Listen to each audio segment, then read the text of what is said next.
Hi అండి, నమస్తే. Welcome back to Veni's kitchen. ఈరోజు వేణీస్ కిచెన్లో మీ అందరి కోసం ఈవినింగ్ స్నాక్స్ సింపుల్గా నిమిషాలలో ప్రిపేర్ చేసుకునే ముంత మసాలా. పిల్లలు పెద్దవాళ్ళందరూ కూడా ఇష్టంగా తింటారండి. ఈవినింగ్ టైంలో దీన్ని స్నాక్స్ లాగా ప్రిపేర్ చేసుకోవచ్చు. ఇప్పుడు దీన్ని ఎలా తయారు చేయాలో చూపిస్తాను. దీనికోసం నేను ఒక 4 కప్పుల దాకా మరమరాలు తీసుకున్నానండి. అలాగే ఒక పెద్ద ఉల్లిపాయ, ఒక 2 టమోటాలు పండివి తీసుకున్నాను. వీటిని ఇలా చిన్న ముక్కలుగా కట్ చేసి వేసుకోవాలి. అలాగే 1/2 టీ స్పూన్ కారము, రుచికి సరిపడా ఉప్పు వేసుకోవాలండి.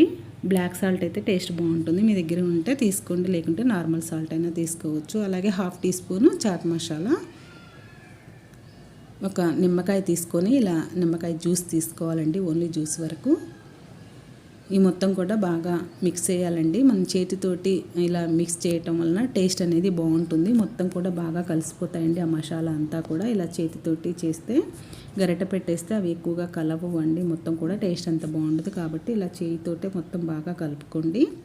ఓకే అండి, ఇలా బాగా కలిపాం కదా. ఇప్పుడు దీనిలోకి కొద్దిగా కొత్తిమీర కూడా వేసుకొని మొత్తం కూడా బాగా మళ్ళీ ఒక్కసారి కలుపుకోవాలండి. అంతే, రెడీ అయిపోయింది ఈవినింగ్ స్నాక్స్. సింపుల్గా టేస్టీగా నిమిషాలలో ప్రిపేర్ చేసి పెట్టొచ్చండి. పిల్లలు పెద్దవాళ్ళందరూ కూడా ఇష్టంగా తింటారు. ఓకే అండి, ఈ రెసిపీ నచ్చితే లైక్ చేయండి, షేర్ చేయండి. మరిన్ని రెసిపీస్ కోసం వేణీస్ కిచెన్ని సబ్స్క్రైబ్ చేయండి. Thank you.